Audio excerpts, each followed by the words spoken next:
That's 60%. Hello, everyone. Welcome back to another week at DroneDJ. This week, we've got more drone leaks on DJI's new products, as well as an official announcement from Skydio on the X10. A couple of weeks ago, we also talked about remote ID before the actual deadline. So here is the verdict on what got delayed for remote ID. Let's start with new drone leaks from DJI. Let me just share my screen and we'll go from there. Yeah. Obviously, the first one, actually, let me go back to the first one. The first one is coming up next Monday. We don't need to say more about it, as all of us know it's going to be the new Mini 4. And if you saw DJI's release, I believe it's called the Mini to the Max. Mini to the Max. Yeah. So looking forward to seeing all the details on that. We did see some leaked pictures. Looking at these pictures, remember we were talking about, okay, obstacle avoidance. Is it going to be omnidirectional obstacle avoidance? So judging from the picture with the fisheye, I'm going to say this is definitely going to be improved obstacle avoidance from the Mini 3 Pro, but we're still yet to see details.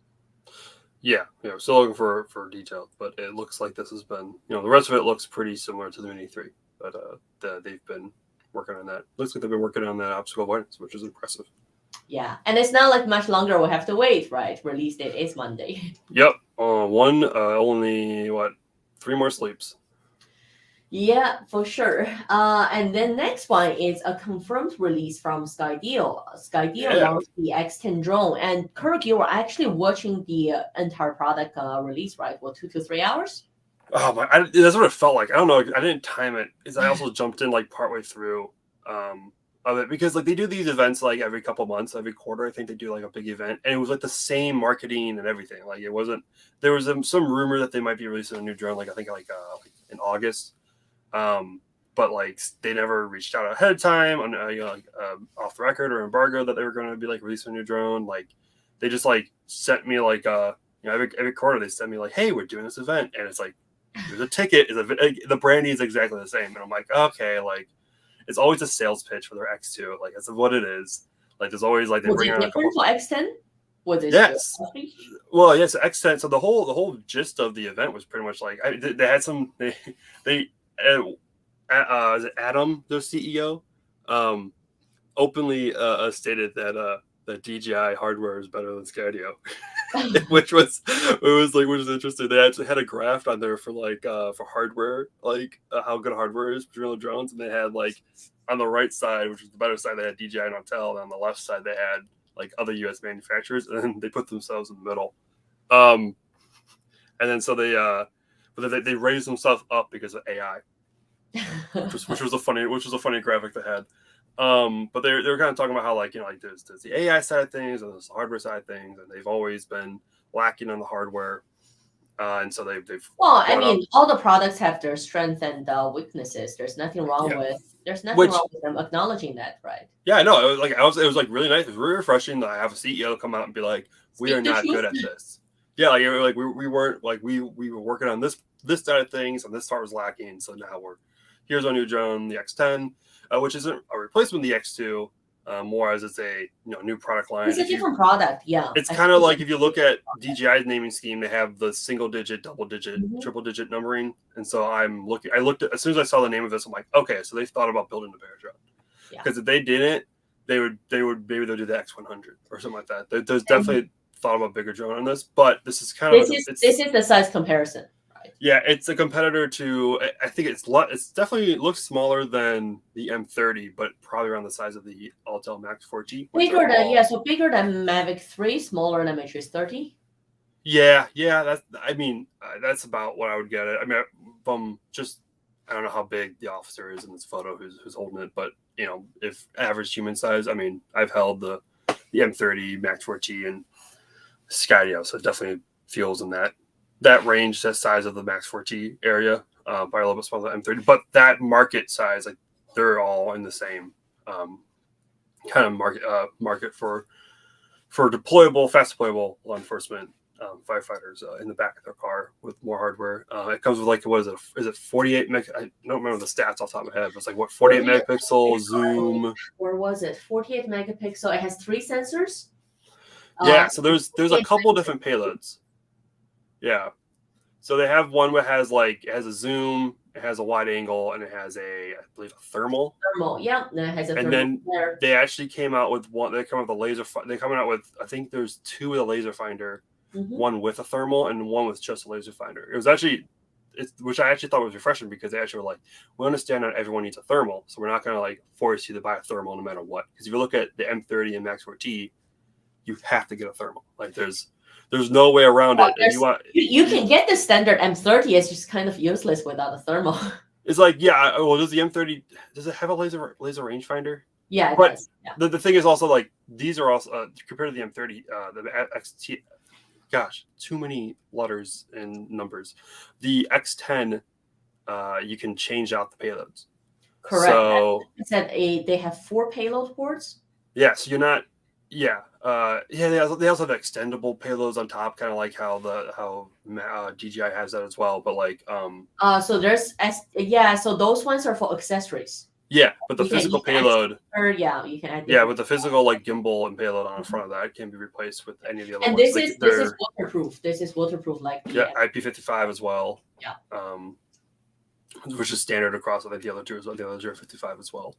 I did see one question. Someone asked on the LinkedIn comment to Skydio. They were asking if this is mechanical shutter, and the answer was no. The answer was no. So that means this is targeting similar to M30T. This is targeting public safety, security, surveillance, not mapping. Yeah, there's some. I mean, of course, there's mapping software. I mean, the whole thing of Skydio is that you buy a cheaper drone and you spend tens of thousands of dollars a year on. Well, that was also another comment to say, can Skydio offer something that's not a SaaS model, which you have to buy the drone and use yourself, or would they consider opening up to third party? That was a question asked. Yeah, doubtful. I don't. If there's, I mean, no, I doubtful. Skydio is a SaaS company. Like that is like their whole business model. It's been their business model since they've. I mean, it used to not be their business model when they were just consumer products, but now it's 100% their business model. So it's nice to have a hardware refresh because it was kind of always weird that the X2 and the Skydio 2 Plus were legitimately the same hardware. There was almost nothing different between the two, other than like I think they had like the thermal camera and then like more carbon fiber, like better hardware, like better like building material. It was just always weird that they were like the same hardware. But no matter if you were public safety I just want to say that the design, the color overall reminds me of if anyone remembers the old Ariane Skyranger days, the payload design and the color really reminds me of the Ariane Skyranger days, which similar to Skydio was a like targeted for military public safety product. Yeah, and they talked about the color was straight up just for like, oh, we'll reduce the visibility, reduce the like visual signature. I'm like, cool, so you're not gonna be able to find this thing in the sky as well. So, but you have bright blue tips on your wings. So I believe they did not release pricing. No. The X2, the pricing's not public either. So pricing on no one knew about pricing, but we did saw speculations. Speculations were saying, I mean, some of the authorized dealers and industry users were saying it would be nice if this can fall between like under 20,000, like 15 to 20,000 range. I would bet it's cheaper than that because their X2 is actually relatively cheap. Their X2 is. Well, as you mentioned earlier, we can't look at Skydio as just the hardware. Right? Yeah, that's like so. The hardware, the drone itself is. I would expect this drone is going to undercut DJI and Autel price wise because they're a SaaS company. You're going to be able to get the hardware cheap, but you're going to have to pay for subscription long term to get all the features you want. So. Also depends on what accessories does it come with. Because I think I saw one picture that it looks like it has a speaker add-on. There. Oh, that's cool. Yeah, I didn't notice that. So I wonder if it has RTK. It looks like that's an RTK puck. Is that you go into the bottom photo. Is that RTK on that as well? No, it's not. Okay, so RTK is not built in, which is interesting. So RTKs are usually an add-on. We're talking about the next. Sorry, M30T does have RTK. It comes with RTK, but I think M30 and Max 4T both have RTK built in, but that's not a necessity to make it compatible. Well, that's not the main feature from Not everyone Skydio. needs it. Skydio was always betting on their AI obstacle avoidance scanning, right? Yeah. Like they were never relying on, because they can operate in GPS denied environment, which you don't necessarily need RTK. Yeah. So it's not necessarily it's not a necessity, but it's interesting to know that it's available because that wasn't shown at all in the event RTK. They just mentioned their expansion ports or whatever they call them. But what is included in it is that which is funny. This is actually I feel like the payload looks very similar. But so there is another leak this week on the Matrix 3D. We were sort of talking about this when we looked at the Mini 4 leak, right? There was another drone sort of side by side, and we're trying to guess what it was. So we did see more leaks this week. Yep. Yeah, it looked like it was. Some people might speculate that it was supposed to be some like test unit of the Mavic 3, that they were testing something on it, which I will use the correct term: fixed arm, not fixed wing. Sorry. But no, now we have just got more clues and more information. Hasn't hit the FCC database yet. Unlike the design looks more similar to Air 3. It does. It is like it definitely has that, like, because it has like only it looks like it has like the more front facing. Like it looks like it should be like the was it the Air? Yeah, it was the Air 2 that had like the front, and I had like two for the front where they're like one was facing forward, one was facing upward for obstacle avoidance. It does look a little bit more like that. Weird model name 3D. But if you look at so on the photo on the left is all blurry and like kind of like pixelated out. Yeah. I'm pretty sure that's the dock. So size-wise, it's much bigger. That looks like DJI's dock. So, or it could just be a case. Could it be a case? It looks like the. It looks like the dock from top down. Yeah, it looks like a dock. It's something about it looks a little bit different, but it was all pixelated because I think they were trying to hide like details or whatever. It might be a new dock, maybe a little bit smaller, but it's definitely a dock of some sort.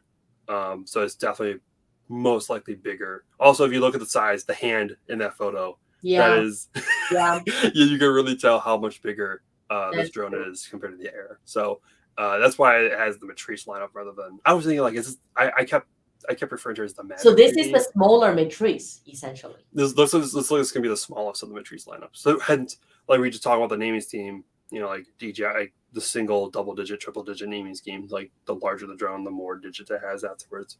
So that's why I believe that Skydio X10 looks like that Skydio is also going to be coming up with the X100 or something like one day. So is this going to be a direct competition against Skydio 10 and the Autel Max 4D, Max 3D? I don't think so. Maybe a little bit. It's Max 4T. I don't think so, because I think the Max 4T. So this is, I think, it's a more dock. This is more dock focused. Because it's fixed arm, like it doesn't need to be like taken apart. There's no way the arm becomes detached. Like then on that note, would Skydio 10 have its own dock? Because they mentioned that they're working on a Skydio X10 dock. The Skydio X2 has a dock. The M30 works with a dock. Autel Max 4T has a dock that they're working on. So I want to say the Matrice 3D is competing with them, because this to me doesn't scream rapidly deployable by like a squad car, versus the M30, the Max 4T, the X10 have all been marketed as like, these are like folded up, put in the back of your squad car. When you need it, you can fold it out, deploy within like 30 seconds. This screams more like this lives in a dock. Like this will never be leaving a dock. Like we're gonna like have exposed stuff on the bottom for charging. Like this is a dock. This is the dock drone. Like that's why it's 3D. Like Matrice 3 dock. Like this is a dock drone. That's just for me. That's what it's even the way it sits. Remember at the like it looks so much like a dock. At the bottom, right? It's narrow, and we didn't see like the actual landing gear, but looking at the way it actually sits in the dock, see how narrow it has sort of a groove just for it to fit. Right. Which is a little bit different than the dock they have at DJI, which is why I think it might be a little bit of a modified dock, but that definitely looks like this is, for me, this is going to be dock only, versus the X2 and X10, which will have docks. Well, X2 has a dock, but it's not really like, I don't know, like it's not a dock built drone that's for it, and then the X10 is gonna be in its own dock in the future. They say, but this is gonna be like, yeah, you never have to worry about like the dock closing and like accidentally folding in an arm or something. Like the wings don't move, like the arms don't move, so like don't worry about your arms folding in or anything. Like if there's an arm problem, it's broken. Like, which is probably not gonna happen as easy as accidentally folding. Well, I mean, it'll happen, but it won't be like you'll know what the issue is. You won't be like, oh, did the dock go unfold? And that's a really annoying trip to make. Versus like, oh, the arm broke. That's like a more necessity, not as a less annoying, more like a problem, not like annoying. Like I have to go fix the arm because it came detached. I know. Okay, so along other news, there is a follow-up we wanted to have because a couple of weeks ago we were talking about remote ID before the initial deadline, and we suspected, along with other rumors, that it was going to get delayed. And as it turned out, it did get delayed for 6 months. So this is getting delayed all the way through to March 16th, 2024. I guess we'll circle back in 5 months' time and see where we're at. Yep, we'll probably be in the same spot. Yeah. Although I spoke with someone who I asked who's a little bit more knowledgeable on like the remote ID modules and stuff like that, about like how like is this actually going to be able to like help? And he goes like, yeah, I'm pretty sure. Like this is like we now have remote ID on the older enterprise DJI drones, and then we have on the Matrix? Phantom. Oh, Phantom, the older Phantom. Yeah. Right? So the older Phantoms. So like those were drones that like a lot of like public safety were waiting on getting compliance for, and then it goes like the rest from like they should like 6 months to get the module should hopefully like not be as like we're grounding 2/3 of all law enforcement drones over the next like in one day. Like that's this seems like it should be. Well, we'll see what happens in 6 months. We did see other like apps that supports remote ID started releasing their updates to support public safety, etc. But still, we had that concern about releasing the location of the pilot to general public, so everyone can see. Well, we'll see if that actually becomes the fact. Yeah, so I'm gonna look into this and try to do something. I think I might have my friend like, hey, go fly a drone at this park. I'm gonna come find you, like, and then and something like that maybe. We'll play some drone hide and seek. Yeah. Like I think that would be a really good like showing of like this can be used very poorly. So maybe we should rethink this. Now we have 6 months to FIA. Let's So. Well, that's all we got for you this week. Stay posted. We are going to have a Mini 4 launch special next either Monday or Tuesday. We're just waiting for some final details. And we'll see you back here next week.